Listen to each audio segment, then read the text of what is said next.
Good day, ladies and gentlemen. It's Throwback Thursday. My name is Todd Standing. I am the man who takes people out into the field and has me live interact with our eyewitness of Sasquatch. Stay tuned.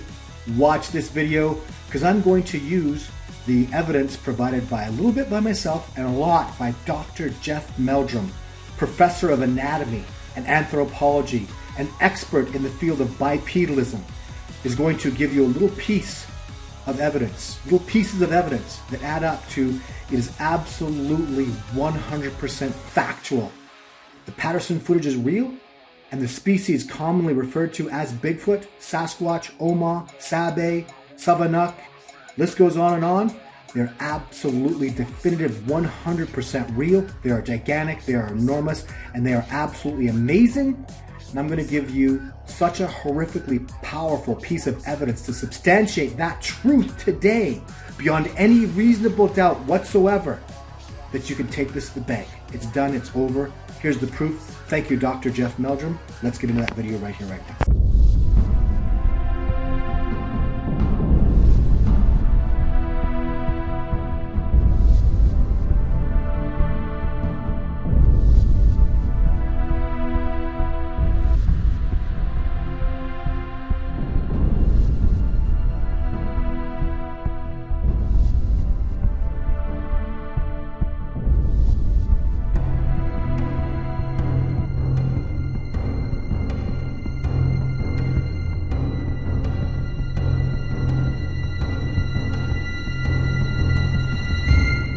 So Dr. Meldrum, professor of anatomy and anthropology at Idaho State University, brilliant, absolutely amazing man. Anybody in the Sasquatch Bigfoot community owes him a debt of gratitude because he has taken scientific proof to the level. Like, if you understand, I'm from academia. I went to the University of Alberta.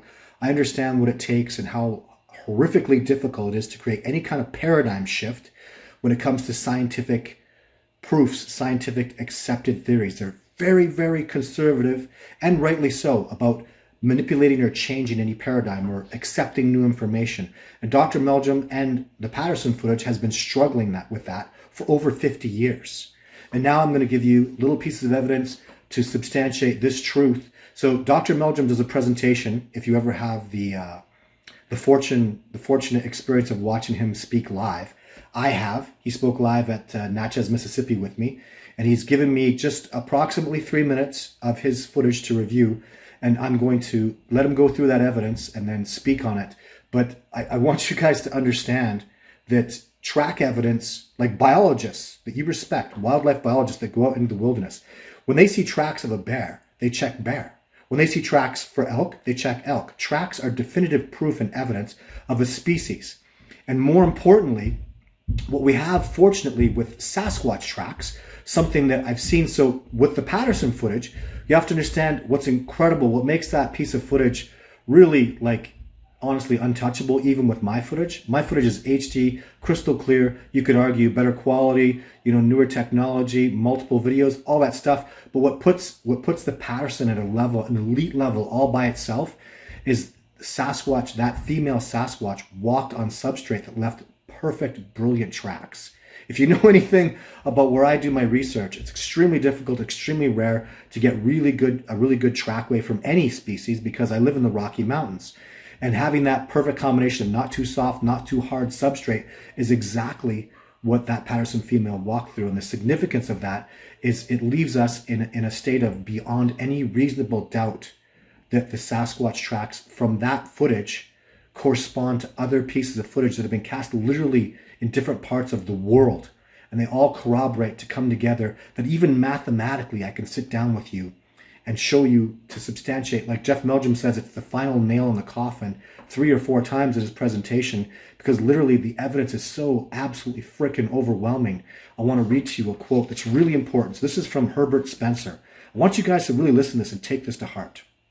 There's a principle which is a bar against all information, which is proof against all arguments, and which cannot help but keep any human being in a state of everlasting ignorance. And that principle is contempt before investigation. If you have contempt for a subject before you open your mind and investigate it, you will taint that outcome. People do that with Sasquatch. They look at the Patterson footage and go, it's clearly fake to me. Now you have contempt before you investigate the principle. And if you just sit down and listen to Dr. Meldrum speak, he will provide so much evidence. Literally, let me mathematically put it to you this way. Just as an example, let me talk about a couple principles that we see. So in the foot morphology, we see this in the footage. The Sasquatch have this mid-tarsal joint. Jeff Meldrum calls it a mid-tarsal break. I disagree. It's a joint. I love the man, appreciate his work. I'm going to call it a joint. This is not my elbow break. This is my elbow joint. This is not my shoulder break. This is my shoulder joint. So the joint in the foot, in the mid-tarsal, is the first time it was ever really documented was in the Patterson footage and in the trackway. Science didn't know that existed in the mammalian, in any sort of living organism till the 80s when they found it in gorillas' foots and chimpanzees' foots. They have a mid-tarsal joint. How the hell did Patterson know that was going to be coming out in the future? So this is what's amazing, guys. This is what's going to give me longevity, and Bob Gimlin and Roger Patterson and even Jeff Meldrum. The truth is always going to come out eventually. Doesn't matter how much you try to hide it. Doesn't matter how much contempt you have for it, like science has had, and rejected the reality that there's another hominid species that exists on this planet, which there is, which is what Sasquatch is, which is why the scientific community rejected the Patterson footage. There's no other hominids out there in their very contemptual perspectives. And they didn't do the proper investigation. And to this date, it still hasn't been done. So a mid-tarsal joint that we see in the Yeren or the Yowie in China, that we see in Russia, that we see all over North America, it's impossible. Literally, if you say it was a 1 in a million chance that Roger Patterson and Bob Gimlin, who have no educational background, would have known that the future was going to show that through the history of bipedalism, we're seeing what Jeff Meldrum is calling this mid-tarsal break that we don't have in human beings. So if you say that was a 1 in a million, okay, I'll give you that. That's a 1 in a million chance that Patterson could have projected for that. Then let's talk about the fact that it's actually shown in the footage. You can actually see the Patterson female, her foot actually mid-tarsal comes up and reaches and grabs down. So you can see that in her footprint. So he filmed it. He created a costume that we couldn't do today. You can't do that today. Nobody's making animatronics with mid-tarsal joint feet moving organically across a substrate. It's not being done. So how did Patterson do that? If the first one is a 1 in a million, the second one is a 1 in a million, now you're over 1 in 100 trillion of the odds. And I'm just going to throw one more thing in there. The Patterson female, her tracks move in perfect alignment. There's no way he could have known that. Let's just say that's 1 in 100,000 odds. I've shown those 3 things. I can show you 5 other facts in that Patterson footage, points that are literally counterintuitive, that at the time made that footage look not real because we didn't know that science was coming in the future. We didn't know that future events were going to substantiate these truths in her movement, in her walking pattern, in her gait. I can go through point after point after point. He literally knew, either he knew all these things were going to come about in science, and he had literally 1 in 100 billion trillion odds. You wouldn't play that lottery. It's literally, we use mathematics, we use calculus, we take a derivative out of an equation because it's literally an impossible number. 1 in 100 billion million trillion? Like it's 1 in a Google. It's such a big, 1 in 100 centillions, right? It's so impossible. Nobody's going to play that lottery. You're never going to win. The odds are inconceivable. That's the truth about the Patterson footage and the truth about these tracks that were cast. My question to you is, are you going to have contempt before investigation? I suggest you do not, because if you do, if you show contempt to this undisputable, undeniable, scientific, factual evidence and the mathematical principles I just gave you, then you deserve the ignorance that you live in. So let's listen to a couple minutes from this brilliant man who's strived and struggled in the scientific community to prove to multiple PhDs, conservative men and women, that the morphology that he's mapped out in the detailed morphology in the heels, the knuckle joints, the toes as they come across, all that evidence. It's not just a mid-tarsal joint either. There's multiple pieces of definitive proof that's being exhibited in trackways that are coming out all over North America and up into China even. So watch this little segment. I have more to show you when we come back. All right. Well, we could even go back to the famous track cast by Jerry Crew, and I hope you'll be able to see it from this. But obviously, the news photo was used a very strong flash. In fact, in some of them, the flash, if you've seen some of the pictures, the flash actually whites out the lenses of his glasses, so you can see the strong shadow behind him. But that tends to make things look flatter. And I had the privilege of visiting with one of Jerry's boys, who's the custodian of the track now, and it's all cleaned up, and lo and behold, what do you see? There's the pressure ridge. So it's really consistent. What really nailed this for me was when I had the chance to go to China. And there I visited with a gentleman named Mr. Yuan, who had a remarkable experience, an encounter with a Yeren, the Chinese wild man, literally translates as wild man, the Yeren. And to make a long story short, he spied this thing, he thought it was a bear sunning itself, he yells at it, turns and looks at him with a flat face and ears on the side of its head, slips off the boulder, walks away on 2 legs. He was stunned, but he had the presence of mind to follow it, tracked it, found where it squatted to get a drink from a spring in the mud apparently, and as it rocked forward, it left 2 very clear footprints in the mud. He went back and got plaster, came and cast them. He was going to show them to me, but he saw this picture.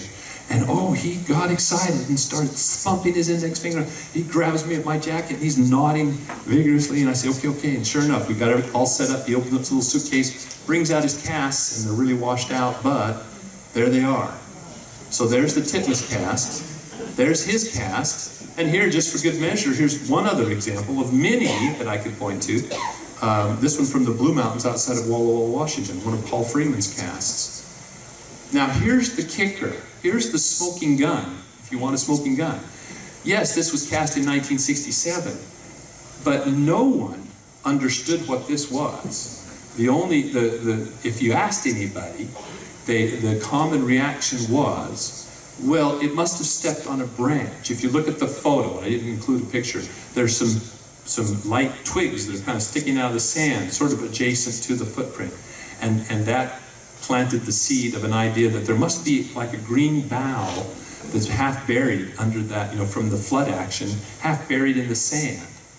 And that this creature or whatever stepped on it, pressed that down with its weight, but then when the weight was released, it bounced back up, creating the hillock there, that speed bump. Okay, well that happened in how many tracks did you see red arrows of? At exactly the same position relative to the toes? Same orientation. Somebody in China somehow faked a foot that looks almost identical, just a little more robust than Patty's footprint with the pressure ridge in the same place at the same orientation. And look at this, because when I saw this one, it was a little more pronounced, so it drew my attention to it.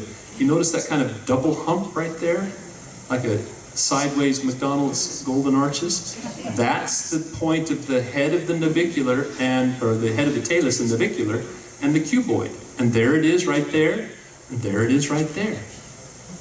I first published this in 1999. Mr. Yuan cast this in 1995. This was cast in 91? 1991. Where did they get their inspiration? Where did they get the instruction manual for fabricating a footprint that agreed with Dr. Meldrum's yet to be divined and published model of the Sasquatch foot? I mean, to say that all these tracks are nothing but spurious hoaxes and fabrications is just indefensible, entirely and utterly inconceivable.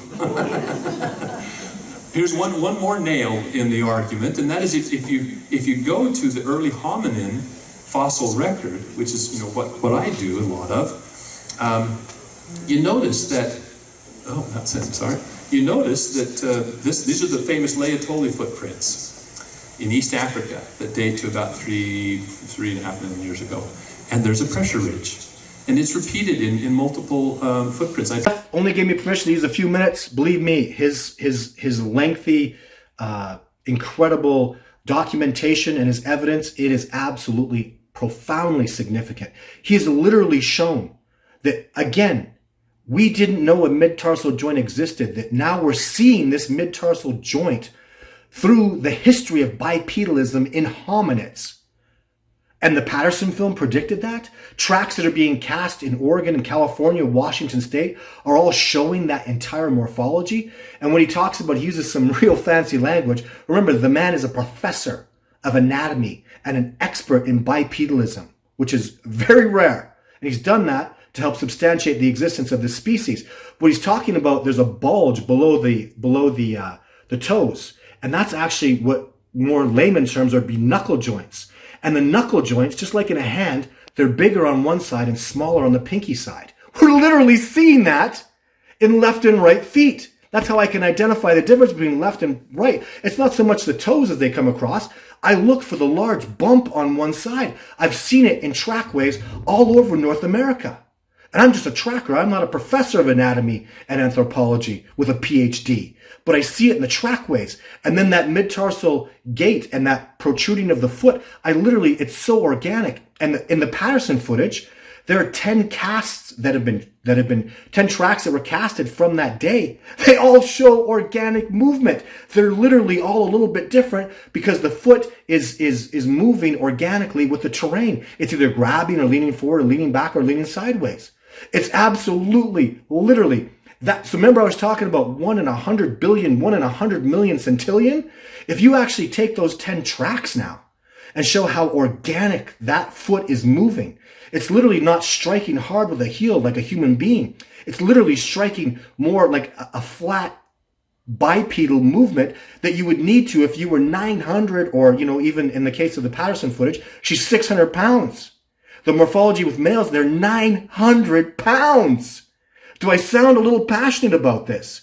There's literally no excuse for Sasquatch to not be accepted as an indigenous existing primate species. I'm going to show you something that's going to totally take you to the next level and blow your mind. I've been seeing this in trackways for over a decade now, and I'm so grateful for Dr. Meldrum. He gets nothing but credit from me for what he has done and what he has. People saying preposterous, stupid things like there was a root in the footprint, or that termites were coming across a trackway and caused that thing that looks like a mid-tarsal joint in these historically old, tens of thousands of year-old bipedal tracks. I mean, it's so infinitely preposterous that he deals with this crap. Dr. Meldrum, you have my sincere sympathy for the garbage you have to deal with. I feel it every day. It must pain you to sit there and go, like, people look and bash the Patterson footage and they have contempt before investigation. If you listen to Dr. Meldrum and you listen to what he has to say about that footage, I've seen Sasquatch that look like the Patterson female. There's no, from my perspective, he's theoretical. I'm boots on the ground. I've seen them move like that.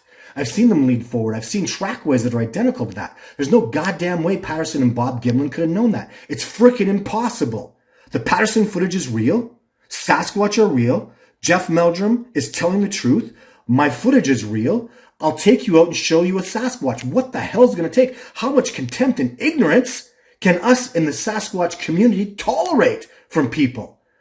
There's so much evidence, DNA, tens of thousands of eyewitness accounting, all saying the same thing with these tracks to substantiate and back it up. So I'm going to show you, this is my throwback section. I'm going to show you something that should blow your mind. It's exceptional. Jeff Meldrum walks around with an incredible 17-inch track from a giant Sasquatch. Sasquatch are absolutely enormous, 9 feet tall, 900 pounds. It's crazy. What I'm going to show you today in the throwback is me analyzing. This is something that scared the living hell out of me, guys. Terrified me. Because the Sasquatch in my research area is approximately 9'3" plus or minus 1 inch, and he's about 1,000 pounds. I'm going to show you that. I'm going to substantiate that with this track that absolutely has the same precise morphology, physiology of the tracks that you just previously saw that were cast in freaking China, that were cast at Bluff Creek, that have been cast all over North America, all over. I've seen these tracks in Alabama, personally, in New York State, and then in British Columbia, Montana, Idaho, and Washington State. In all those different places, I've seen this exact morphology in the trackway that Jeff Meldrum's talking about, that I'm going to show you in this incredible Absolutely phenomenal. One of the greatest tracks I've ever personally discovered. Totally amazing. Watch this.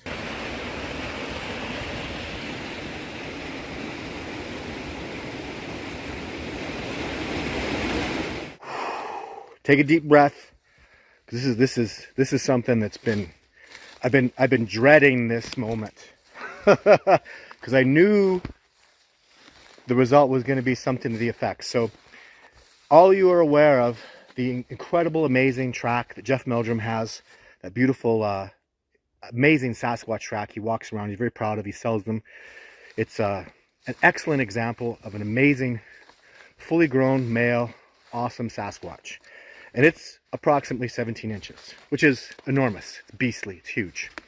So out here, my Sasquatch, I named Seeger, is an absolute beast. He's huge. He's thick. I've seen him many times. I have him measured at about between 9'2" and 9'4". He's right in that area. But I've always been afraid to measure his footprint because he's so damn big. Like, he's just enormous. And I didn't want it to be this way, but I'm going to tell you and I'm going to show you. So on my last year's expedition with Jason, I'm out with Jason right now. There he is. He forced me to do it. He's out here. He's going to measure the track size. And what happened was, it was last year on his expedition that we didn't precipitate much other than I heard a boom. And on the next expedition, I came out here and found this incredible. This track is so sick. This track is like, nobody who's been out here, like I discovered this with Craig and Logan. Like, is there any, like, do you even, in any, like, what percentage do you think that track is a legitimate Sasquatch track? Oh, it's an incredible Sasquatch track. I mean, it's amazing. It's so deep. It's so big. And what it is make sure you understand this. Boom. He did that on purpose. Like, this is deep. He literally smashed his foot into the ground, and I heard it. And actually, that's not true, because he didn't hear it. I felt it. Like, your nose hairs wiggle, your ear hairs. Boom. It's like similar to that Jurassic Park sound, but imagine no audio, just bass. Survivor Man talked about it. I feel the hairs in my body. And I knew the direction it was. Came over and found it.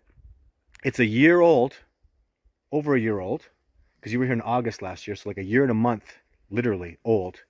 And my friend here is going to measure it and show you what's going to terrify me, because this is the truth of how big Seeger. Tape measure, please. Let's be very authentic. So here's the track. So, I mean, my God, there's a heel. This is like inches into the ground. And you might not know this, but Craig, right beside here, can you see that Craig's stomping his foot? I can't see that. Nothing. There's no evidence of any human being stomping his foot. Like, Craig was showing how hard, how powerful you'd have to jam your foot. You can see nothing. And Craig did this, you know, a month after this track was out. This is still here a year later. And my friend is going to measure from big toe to heel.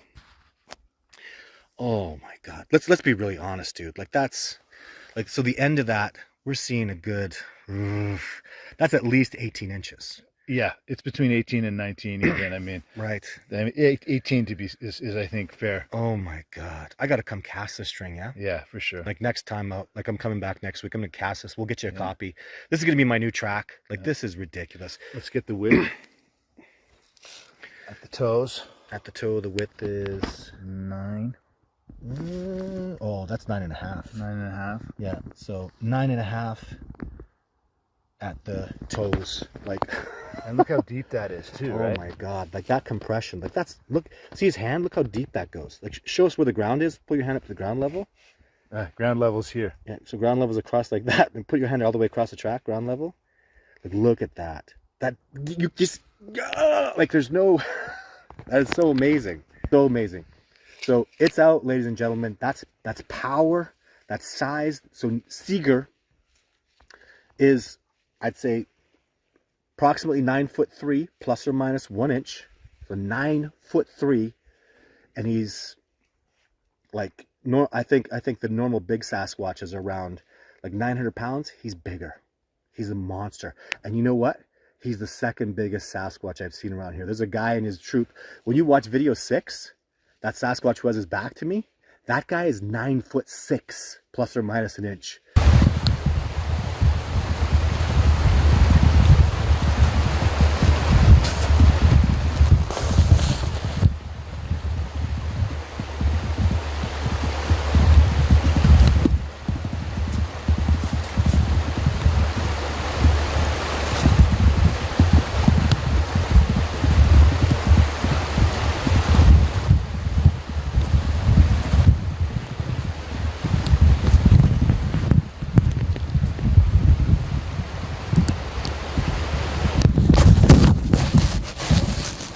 So he's bigger. He's taller than Seeger, but I'll tell you, Seeger's a little thicker. I think they probably weigh about the same weight. But as we've learned from like professional athletes and UFC fighters, bigger doesn't mean tougher, doesn't mean faster, doesn't mean stronger, does it? Strongest men in the world are not necessarily giants and big. And I believe Seeger has that perfect equilibrium balance between power, size, and strength to be the dominant male. And up here in the Great White North in Canada, so the Washington track that Jeff Meldrum has is a 17-inch approximately, and we have an extra inch on that amazing Jeff Meldrum track. Wow. Whole extra inch.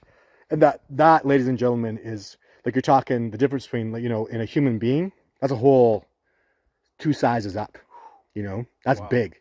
Like if you're walking around with a size 12 shoe and someone has a 14 size shoe, he's bigger. He's way bigger, right? So mind blowing. And then let's go beside, because I believe, so we just discovered this with Jason and I believe his little boy was here. So this is also a track, not nearly as deep though, is it? No, not nearly as deep. Not nearly as deep, but I bet you most likely Seeger and his son banged their feet at the same time. And that's a big track. But that's, you know, I'd say 13. Yeah, 13 is fair. Yeah. Definitely. 13 inches, and then the width, please. This way. That's what you're saying. Roughly 6. Yeah. Agreed. So that's you know, that's a Bigfoot, but and no coincidence that the boom is happening right here, side by side, father and son. Wow. So I probably wouldn't have heard it if it was just the son. I guarantee it was Seeger. Like, that was just, can you imagine? Wow. Like, wow. And you were totally there for that, dude. Oh yeah. Totally for sure. there for that. That is impressive. And you said you felt a boom. I did. Yesterday. I want to hear about that, please. Yeah, yesterday when we were out in at the end of Larch Trail, Mm-hmm. in that beautiful meadow where we hung out, we sort of hunkered down for a couple hours. Yeah. And at Inner work. Yeah. At a certain point there, I heard a boom that reverberated, Mm-hmm. just coming down from like Elk Trail. Yeah, yeah, Oh, it was nice. yeah. First time I've ever heard a significant boom like that. So down from the Elk Trail. Yeah.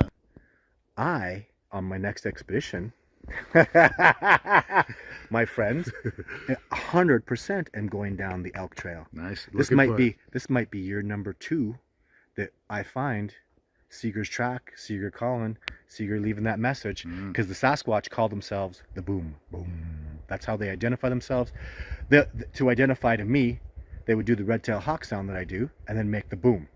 So eventually when they get names for everybody else, like even he does a shawarma, A screamer. a screama sticks really fast. So he comes out here, practices that. They'll call him. They'll make the sound. They'll go boom, and that's boom is here. That's how they communicate. Brilliant, amazing, fantastic, incredible beings. Man, you get out here and you have this kind of success and you see what's going on out here. It's life changing, isn't it? Absolutely, yeah. Life changing. And it's not just about a discovery of a new primate, guys. It's inner work, it's spiritual connection, it's getting connected to nature, and it's understanding how brilliant and amazing these magnificent beings are. He's blown away by this because he's seen all the evidence. They've been around him. He's seen the shadows of them now. They've taken apples from him. It's really sinking into his mind, the reality and the amazement of these incredible beings. To get that interaction, to get that closeness, you've got to work not just outside but within. You have to be clean. They're empathic, and it changes you in a beautiful, beautiful way. I would be honored to have anybody else start working this inner work. Clean yourself, become more empathic, open up your mind to Sabe, as the natives here call them, a being of honesty and integrity. Want to go that way? I do. He does. All my tribe feels that vibe to go towards honesty, goodness, justice, integrity. And that's what this discovery is really about. Amazing. Get excited, guys. It's happening right here, right now. Thank you so much for tuning in. The species commonly referred to as Bigfoot is an absolute 100% reality. Have a nice day. So much more to come. We here, me and my people that are doing expeditions, going out, showing people the existence of the species, taking this discovery to the next level, because they absolutely do exist. Don't take my word for it. Come out with me and I'll show you a Sasquatch. That's what I do. Thank you very much for tuning in. Please Please, let's battle ignorance. Let's take this discovery to the next level. We need it. It's important. Bye for now.